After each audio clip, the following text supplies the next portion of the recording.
F'laqgħa apposta msejħa shareholders tal-konsorzjumi diġi approvat il-ftehim mill-ħuq mal-gvern fl-aħħar jiem biex Manuel Island u l-Forti Tinjesa jingħataw lura biex jitgawdew mill-poplu fil-forma ta' parks nazzjonali. Dawn kienu parti minn ftehim mill-Amministrazzjoni Nazzjonalista li ta' konċessjoni tal-artijiet lil midi għal 99 sena biex jiġu żviluppati.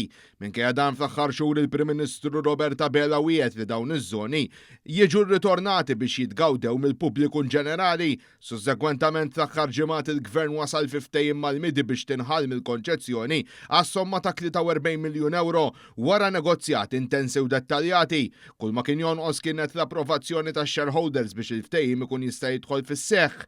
Fil-laqgħa straordinarja tlieta wara nofsinhar shareholders ġew ippreżentati bid-dettalji kollha tal-ftehim u wara taw l-approvazzjoni tagħhom kif kien mistenni. Bekk issa nfetaħ kapitlu ġdid importanti għal Manuel Island u l-Forti Tinje fejn il-pubbliku, il-wirt nazzjonali u l-viżjoni fit-tura żona tal-port jitpoġġew fil-qalba tad-deċiżjonijiet nazzjonali.